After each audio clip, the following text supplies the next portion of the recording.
Hi, well anyway, Dave, great to see you here. Thank you for coming along. I was thinking by way of introduction, maybe we could tell our viewers a little bit about our history. We're both performing jazz musicians in the South Wales area, and the funny thing is that our paths have crossed a couple of times, even though we've both been living here in South Wales since just after 2000. Dave actually grew up in South Wales. I grew up in the sort of Cambridge area, and when I went to university then in Wales and stayed in Wales after finishing university, Dave, you went over to the Cambridge area and worked there. You're teaching in, was it Ely Cathedral School, was it? Later on. Later on. Over time, right. yeah. To start with, I just went to go to college, you know. Right. And ended up staying there. Right. As we all do. And, you know, started working there, Yeah. doing some gigs, getting some bands going, usual Yeah. kind of thing. Yeah. And stayed for about 20 years, near enough, I suppose. Yeah, 20 years. And then sort of got the hankering to come back. Yeah. And do something vaguely similar. Yeah. You know, near where I used to live. Well, I suppose it's turned out a little bit differently to what I might have imagined, but in a good, Right. in a That's good way. interesting. Yeah. Yeah. So, I mean, as I say, I stayed in Wales for, well, I've been here all my adult life. And so you came back in about 2002, 2003? 2003, yeah. Yeah. So we started playing together then. And also, sort of coincidence really, we both ended up teaching, working for the University of South Wales. Yeah. And we're both no longer working for the University of South Wales. But we are, as I say, we're both doing as much work as possible, playing, performing, still teaching, doing, you know, whatever private teaching and stuff like that. You're doing some film work, aren't you now? So film. Yeah, music for music TV and film is library music mostly. Few commissions, but mostly library music. Yeah. And it's a slow process. You just have to be patient with it, keep outputting lots of short tracks of types of things that are useful. Are you recording them live, or are they being done on? Most of it's done at home, Right. in my little studio, and you know, I just sit there with my Mac, my speakers, and my software and the keyboard, and just keep hammering away, really. Yeah. And it's, I mean, whilst the quality has to be good, it's partly a numbers game where, you know, the more you generate for that kind of thing, the more chance you've got of getting some things used, and you get the sort of snowball effect, you know, once one or two things have been used. So after a few years of running that's starting to work. You know, we've had sort of half a dozen different things used, and we're just trying to build on that now, really. You know, but I am starting to do more things that involve some live playing. Right. So I've started using players to. In fact, it's being done remotely. All right. So I'm putting something together as the basic track, and then I'm asking other people to, you know, wherever they live, to record their bits, send them to me, and then I mix it all, and once we're all happy with it, you know, they go up there, and you just cross your fingers and hope they get used then. You know? I mean, some of the library tracks I've got are from the albums. All right. That I've done, not including this one. This is the new one. But you still got to show the viewers. I'm still going to show them the new That's one. Right. Yeah. This is my new quartet album, which we recorded in January, and it's available on my website, which you saw on the screen earlier, davejonesjazz.com, and we're quite pleased with it. It's a bunch of new tunes I did, played with just the four of us this time, and that's out there now, and we'll be going out and playing that in the autumn. In November, and then again in the new year. So, and while we're on the subject of CDs, I see you've got one. I just happen to have one as well. This is my new CD, available on the Main Stem label, and it's some great musicians. It's got Steve Waterman, Leon Greening, Adam King, and Matt Home. We recorded it. Finished recording it last year. It came out in February, and it's getting good reception. And we're actually playing here in Abergavenny on the 14th of October. We've got a gig in the art shop and chapel, so in the chapel part of it, in the upstairs, in the big upstairs hall in the chapel. So it'll be the evening of the 14th of October for anyone who's available and would like to come. We'd love to see you there. Well, have we got to cut to some videos now, or do we? We're okay for a little bit, I think, okay, and then we can cut to that. Okay, all right. I just wanted to mention more about you, really, because you've been talking about me, so I wanted to sort of turn it back. Oh, thank you. I guess it's almost like for me working backwards from that with you to you coming back. So that's where you are now. That's right. With the CD that's just come out, which has had some great reviews, hasn't it? Yes, I've been delighted with the reviews. Yeah. In fact, you were the first person to actually very kindly send me a photocopy of the Jazz Journal. Oh yeah, review. yeah. And I think you had a nice one in that as well. So yeah, so really pleased. We've had some great ones for that. Yeah, I should mention that you're doing some writing, aren't you, as well for various magazines. I write for Jazz Journal. Yeah. And I've just started writing for a new magazine, which is going to be a different thing. It's not so much a jazz criticism thing. It's more of an educational thing. I'm teaching jazz piano, but trying to do that in the magazine format, which presents its own different sort of challenges to doing it in person. Has to be very, very specific in what you're you're saying. So it kind of has to be thought out more carefully in a way than just when you're doing the teaching in person, in some ways, So I'm just thinking back to your situation, where you almost kind of did the reverse of what I did in terms of moving around different parts of the country. So, you started off in the Cambridgeshire area, is that right? Yeah. Well, yeah, that's where I grew up. Yeah.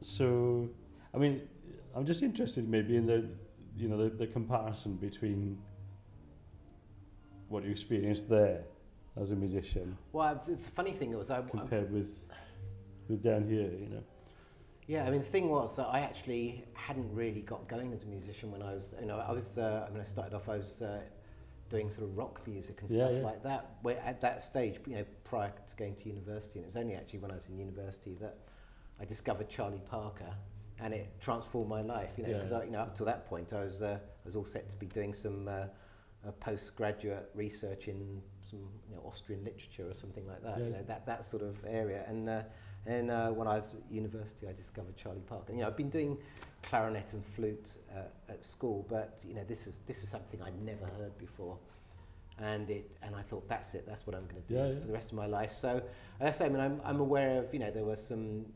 for instance as I grew up with in my sort of friend group there was Simon Pickard was among them, who is now of course a very well known sort of on the free jazz scene in London and in the southeast, and so of course he was kind of a contemporary of mine growing up in the southeast, just sort of the area where I was it was south of Cambridge actually,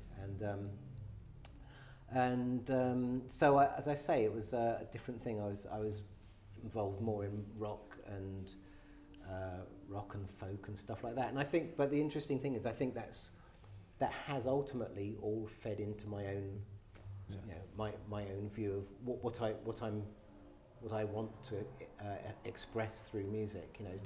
It's not really something that you actually have much control over. It's sort of that stuff is in there, So as you go through life, you have all these influences coming in, and just anything that you like, and it could be opera, it could be some. Baroque, it could be anything. It could be, Hollywood musicals. It could be anything, any music that you're somehow impresses you, has a you know, a profound effect on you, then you sort of you keep that with you, and there are elements of it that you sort of think, oh, you know, I'm looking for that. I'd like to have that bit of that in what I put out, and so you find ways of getting it out. You know, so you know, it could be that you end up with this mixture of stuff, and you know, ultimately in the music making process of improvisation, you are putting out your own unique mixture of stuff. So, you know, unless you're actually going for trying to be a carbon copy of one of your heroes, at the end of the day, you are going to have a unique voice, because it's just that unique mixture of musical influences that you've come across through your life. Yeah. So it's interesting you should say about you know, until you went to uni, music college, you know, at that age, that stage,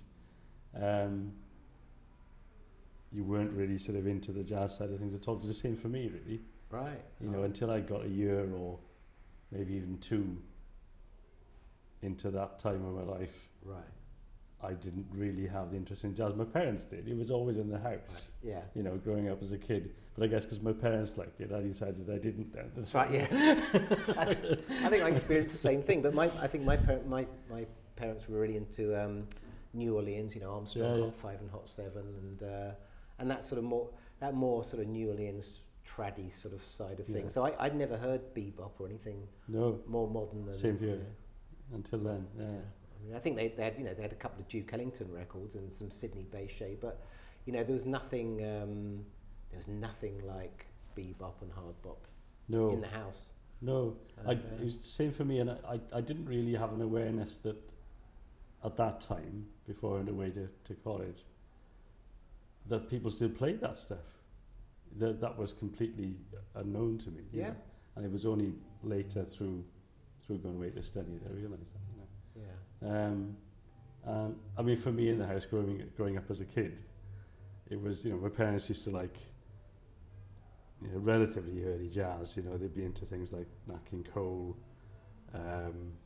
big band stuff, that side of things. You know, that's what they liked. It was largely sort of either high quality sort of vocal based jazz or big bands. You know, right. Yeah. And then my sisters would be listening, you know, all at the same time. You could almost hear it at the same time. Sometimes my sisters would be listening to, you know, glam rock, Motown, and I gradually then got into rock stuff. Yeah. So it's that eclectic thing, I think, isn't it? Where if you got all those different things going on, eventually, once you become able enough as a player, if you've got all those different things in your background, whatever you sort of come across later, it's going to make something quite interesting, especially if you improvise or compose, and you're going to be making your own music rather than just playing that of others, you know.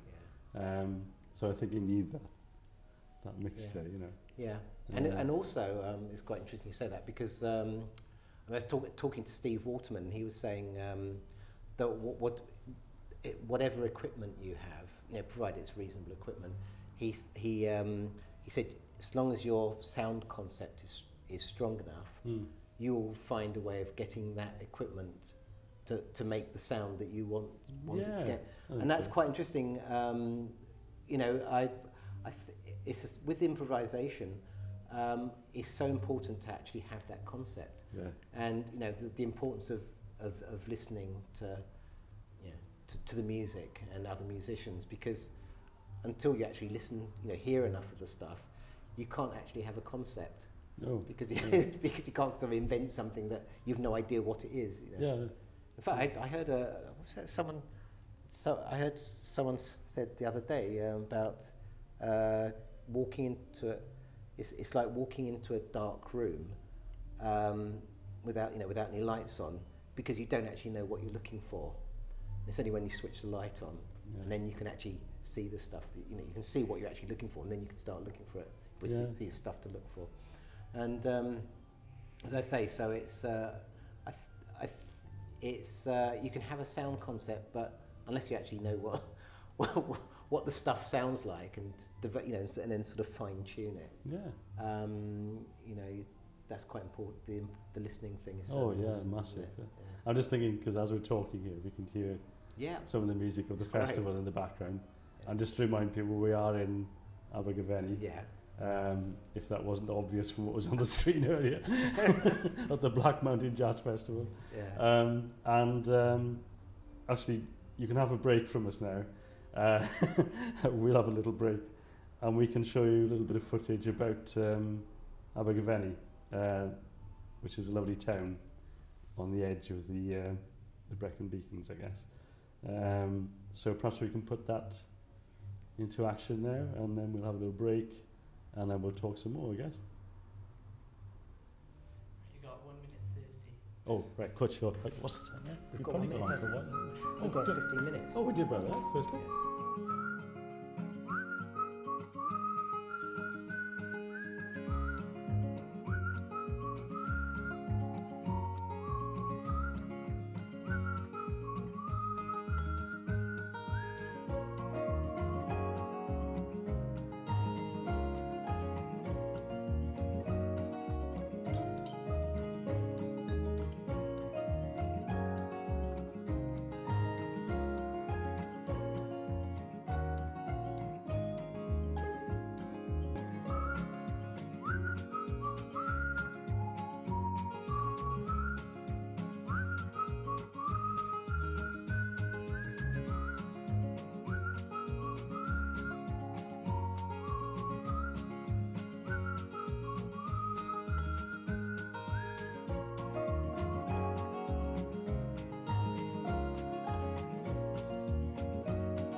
So we're back again.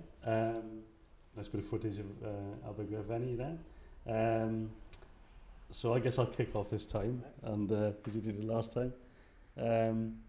This is Glenn Bambi with me, great sax player, and we're talking about jazz in South Wales. And the next thing I'm going to talk about, I think, is the audience, I guess, for jazz in South Wales, and what that's like, what the venues are like, and maybe, you know, because of our experience of seeing some of this music elsewhere as well, on the other side of the country, maybe a comparison, you know, in terms of any differences between the two, or in fact, even perhaps more importantly for this discussion, the differences between sort of, if there are any, between sort of southeast Wales and that jazz scene, that jazz audience, and the southwest Wales scene and that audience. Although, you know, I think there's a crossover between the two, but they maybe do have their own kind of identity as well in a way, you know. Yeah. But what do you think? Well, well, you're actually you're living in Port Talbot still. Yeah. So Dave, you know, is further over to the west, and you know, I'm living here in Cardiff, in the southeast. It's quite interesting. I think, just first of all, I'd say, I think there's a very healthy scene in South Wales, and you know, so over the years, you know, you go and visit various other cities around Britain, and you can see that some have a very strong music scene, and some cities have a surprisingly, you know, sort of, it could be fairly scant or harder to find, you know. And so some places you're much more aware of jazz activity happening, and in other places it's not quite so easy to find. I think South Wales is a very healthy jazz scene. There's a lot of good musicians. There's a fair number of venues. I'd say I mean, you can talk more about the venues in the southwest. and maybe in the west. But I would say in the southeast, there's venues come and go. That's the funny thing. I think the audience is always the same, and it's not huge, but it's very enthusiastic. And there's some incredibly loyal fans in this area. They'll turn up to everything. You see them everywhere, and it's brilliant. And so of course as a musician you soon get to know them.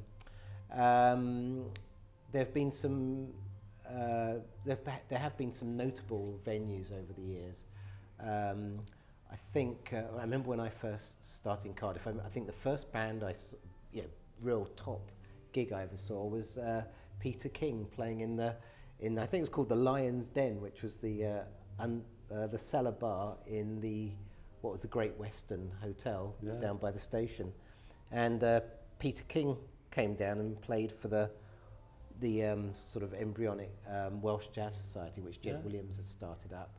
And of course Jed Williams, I mean, there is a massive, I mean, we could do the whole of this section talking about Jed Williams and Jed Williams' legacy. I was thinking about Jed on the way up because I was driving past the turning for Brecon on my way across, and I thought, Brecon Jazz Festival. And the first thing you think of, often with Brecon, is Jed. Exactly. The first name you'd attach to it. Yeah, and for anyone out there who doesn't know who Jed was this massive, in every respect, physically and spiritually, as a sort of figurehead for jazz in South Wales, and Wales in general, and in Britain. He's one of the major figures in jazz in Britain, and Jed he actually played drums, but he was a massive jazz fan. He also ran a little jazz record stall, which he used to set up at the gigs in the early days. Sure. So I remember I used to go to his house, and check out the latest records he'd got. And Jed was brilliant, and he was very much a champion of local musicians. And so in those days at Brecon, he would always try and support musicians from the area, and give us a good bit of exposure. He set up the Welsh Jazz Society. Well, yes, he set up with along with I'm just trying to remember who it was. I'll remember in a minute. It was Chris, wasn't it? Chris. I'll come up with that in the next section. The early days. Chris. Chris Hodgkins. Yeah. Chris Hodgkins. That's right. That was it. Chris Hodgkins and Jed set up the Welsh Jazz Society, as far as I'm aware. And Jed then went on to set up the Brecon Jazz Festival. So he was, he had a huge influence, and just made stuff happen. Yeah. Which was and unfortunately, the Welsh Jazz Society lost their funding finally. So there are certain organisations that, as a result of that, have sort of had to kind of limp along as best they can, because it's not a majority music form. It does find it hard to get by financially, at the best of times. But in those days, the Welsh Jazz Society had funding. Brecon had funding, and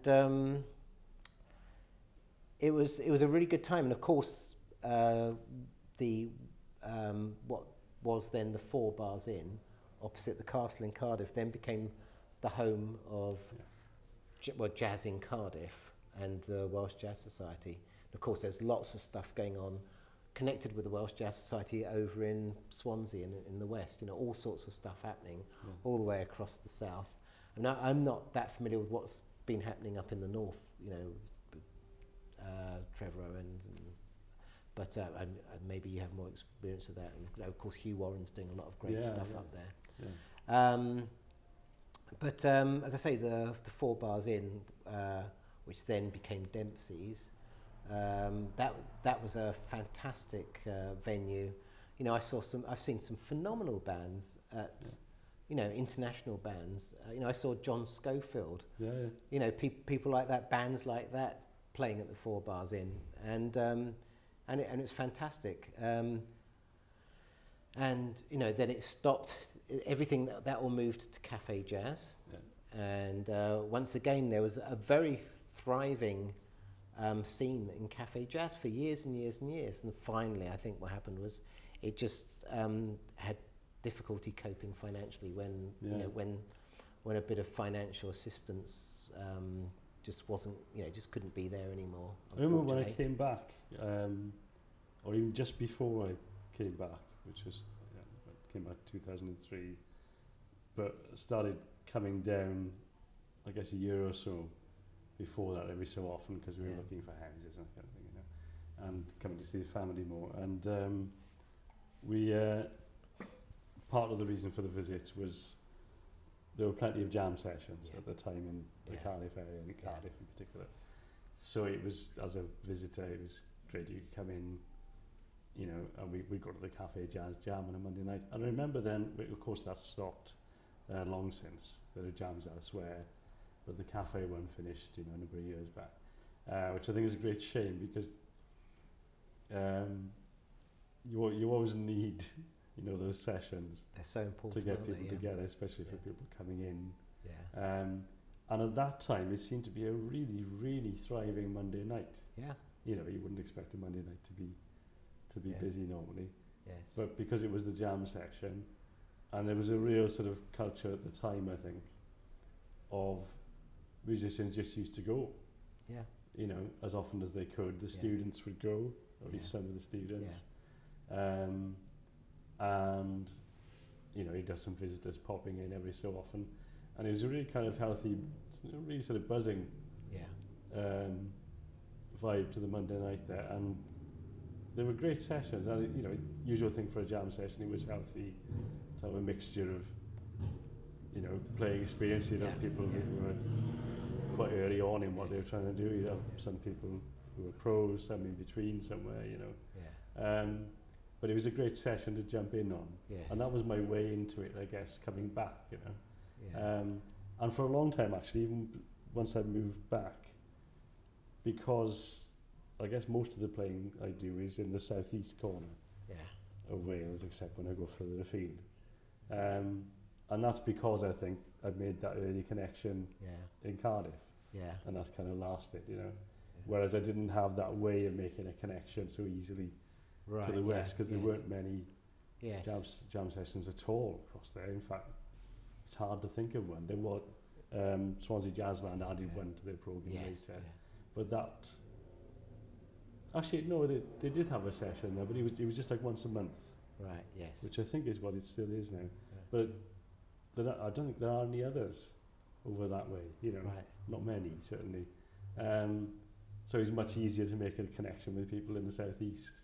Right, at that time. Yeah.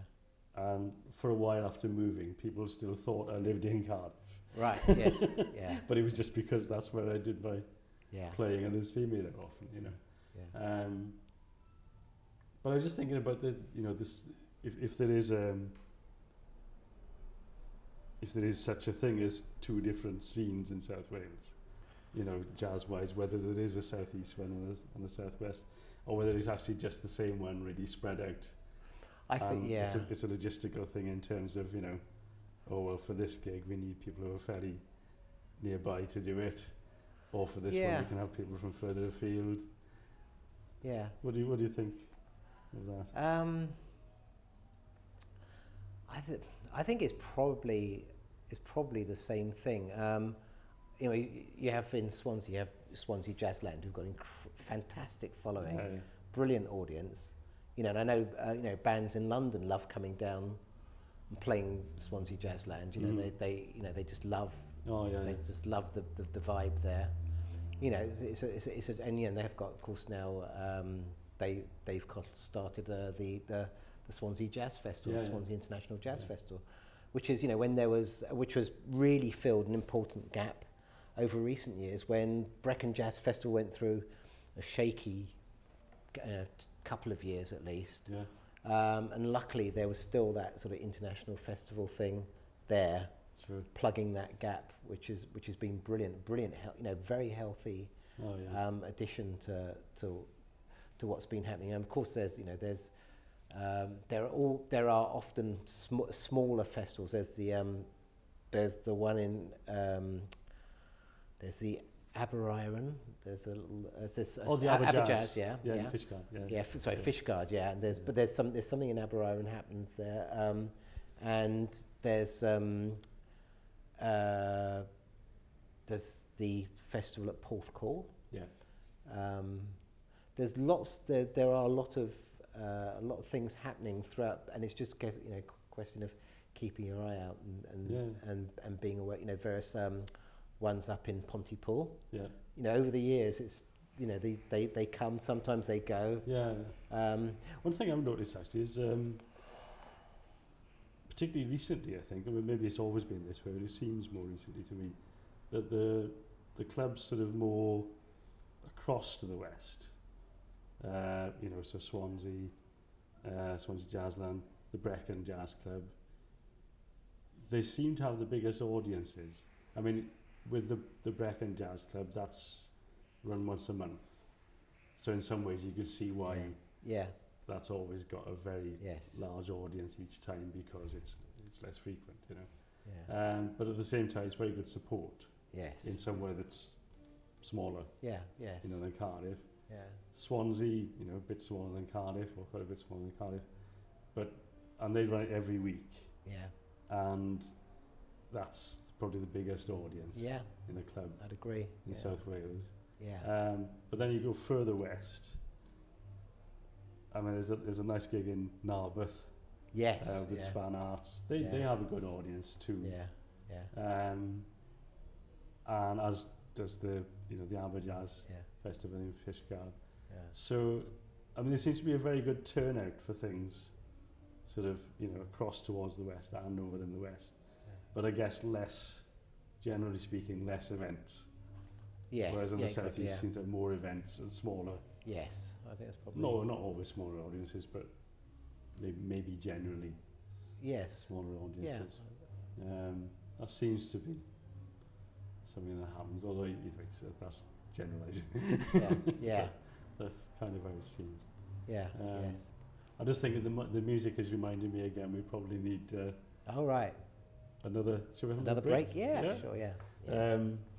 So I think we're going to roll some jazz images for you now, and we'll see you after those.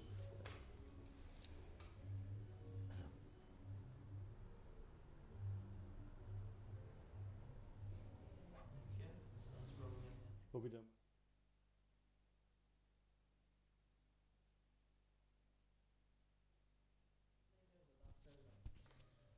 When do they know to cut back to you? Is there awesome? This is on this won't just finish and then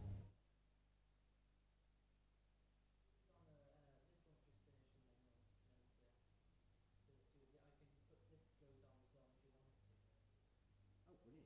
So Yeah, we have a decent break now. I'm just not sure how we're going to cue back on to. Well, can we? I mean, how much longer do we need to talk? Because I'm finding this very stressful. What's the time now? Well, it's 12:35. Oh, really? I Okay. wanted So to we. mention Gibbs because I did a gig with John Gibbon up in Hay on Wye. Yeah. And of course he, I just wanted to mention that as part of the history, because that was that was a great, great thing to have.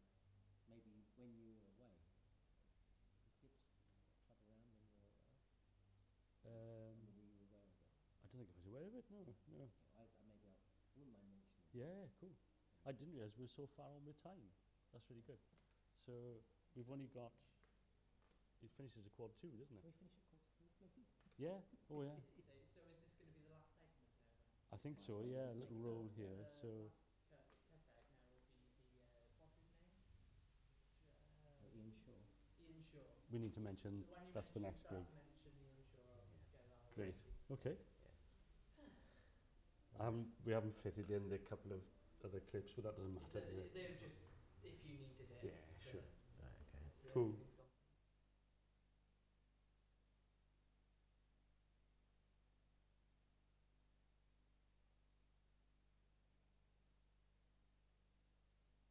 Everything's flowed really well. So All right, good. oh, good. Because I think it's what you're saying sounds great, but it is stressful, isn't it? Oh God, yeah. Because it's visual as well as Yeah, and all the time you think.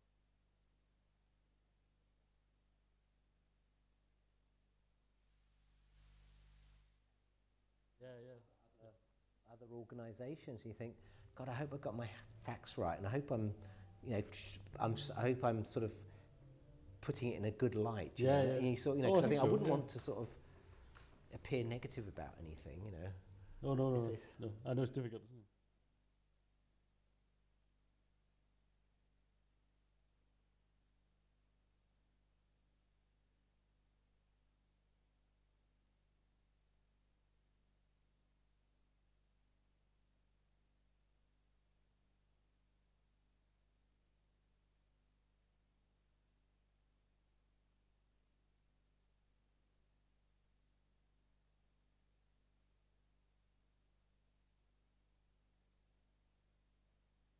Blimey. All right. Right. So I was going to say. Just thinking if there's anything else we haven't mentioned, we should.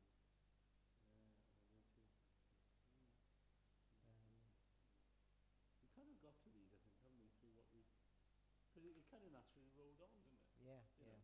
I think it was all right. I mean, it was Yeah. kind of, it was sort of about just general the scene in South Wales, and I think We didn't get to education much, did we? no, If at all. we haven't But I talked. guess we haven't got time. No, we haven't.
What's the name of that place, Joe?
So anyway, we should... So I was going to say, just incidentally, who was the bass player? Someone put, a friend of mine on Facebook put a photo of you playing the pear tree with it looked like, I think, Ian on drums, but then I thought I don't recognise the saxophone. There was a tenor player and and a bass player. Was that a couple of days Oh, ago? was that from this week? Oh, Yeah. it was Tommy Harris on the sax. Oh, right, yeah. I And, thought it might be. He's the only person I could Bill think of. Fletcher on the bass. Oh, it's Bill. Yeah, Oh, right, because okay. he's working away now in Yeah, Cambridge. yeah. Cambridge. Funny, isn't it? Yeah. But he comes back for long weekends. Right, yeah. So he works up there for a bit, Right, comes back yeah. for a bit. goes Oh, back, right, you know. okay. So he's Gavin's around playing to it. play now Right. again, you know. Okay, Haven't seen him for ages. yeah. So, okay, so we ought to just go through that as maybe our final to round thing, off. yeah. And then we mentioned Ian Shaw, he's the next gig. Yeah, sure. And that's you, Keegan. Yeah. Oh, so we're back on, right?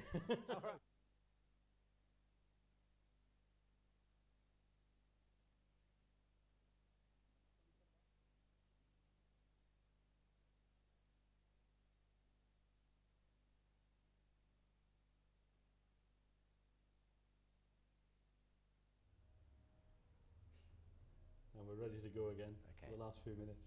Very long ones.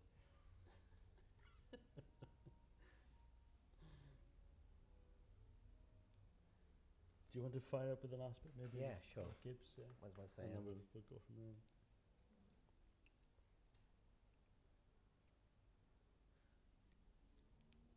Have you got the time there? Yeah, it's, Yeah, you got it, yeah. I'm just thinking for something we can see, both see.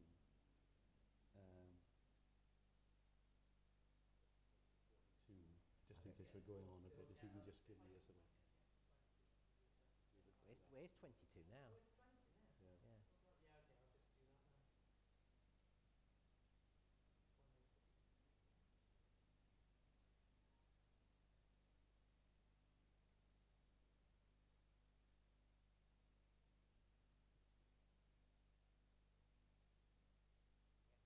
We're just waiting for this to... Oh, how do we come off it? How do we come off it? We just... Just tell us. We put you. Oh, Okay, well, fine. we're ready, yeah, we're we ready, just want to do the last... last 5 minutes, right? Talking Yeah. about something and we Yeah. can hear you in there. All right, well, we're ready now to go. So, Okay. Do you want to kick off? yeah, sure. Yeah.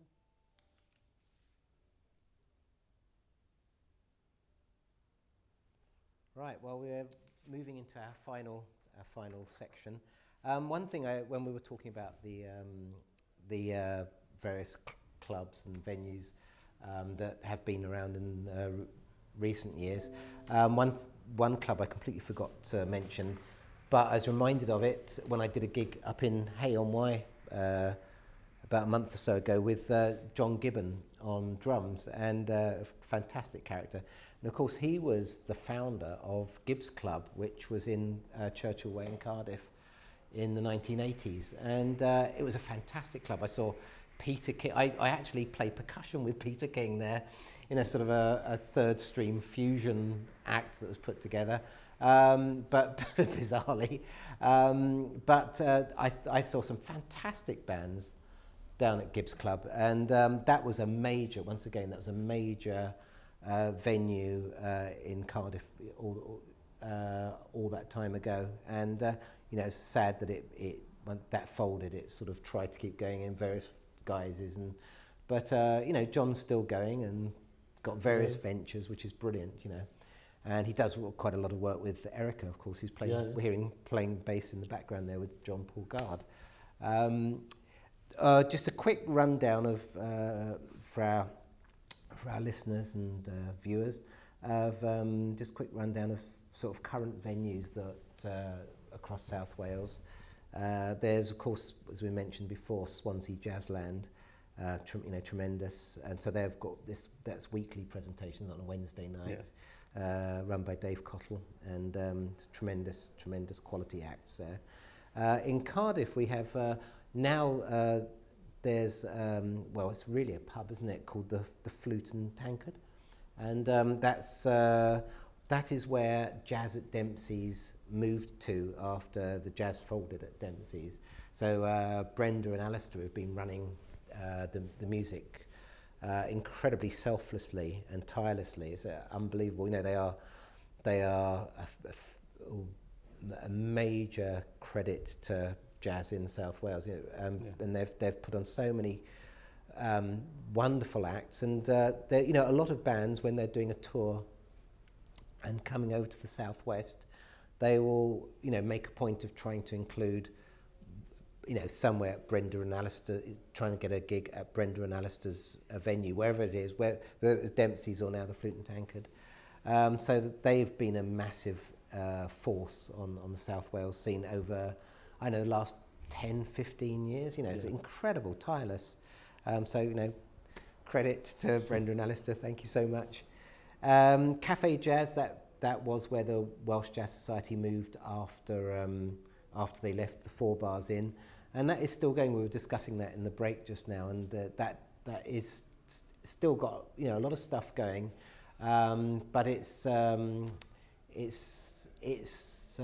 not quite as regular as we'd like. I mean, there's various things you know, you have to sort of keep an eye on the program, really. Yeah. There is regular stuff going on, but you need to keep an eye on whether it's the stuff you like, and whether, you know, so whether I when think the it's going strange to be thing is, even though the funding has gone, Yeah. essentially for, you know, the Thursday nights used to be the Friday that's nights it, there, yeah.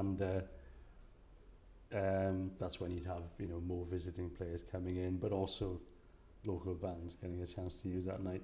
Yeah. The strange thing is now, even though the funding has gone for that night, there's probably just as many gigs happening there week by week, or possibly more, because they've added a Saturday night. Yeah. But maybe just people aren't as aware. Yeah. Of Maybe what's that going might on be the now, as case. they were a bit further back when it was more funded. You know. Yes. I Yeah. don't know if that's got something to do with it. Yes. I think we're coming to the end probably by the sound of it. So Okay. hope we mentioned as much as we can, I think, in the hour. Right. And Can I just run off those names there? So we very quickly just okay. So the the Porters runs a jam session and gigs. The Gate Art Centre in Roath, they have a jam session once a month, last Tuesday of the month. The Royal Welsh College of Music and Drama, they have their AMSA Jazz Time on Friday evenings during term time, and that's great. That's a great event. It's a lovely space. And finally, the Pear Tree at the end of Wellfield Road, they put on jazz once a month, and Dave was there last Thursday, and I do that every now and then as well. So there is a lot of stuff happening, and you know, just get out there and see it, and come and hear, you know, all the wonderful musicians that are around. Great. So just running back to the festival before we finish, Right, sure.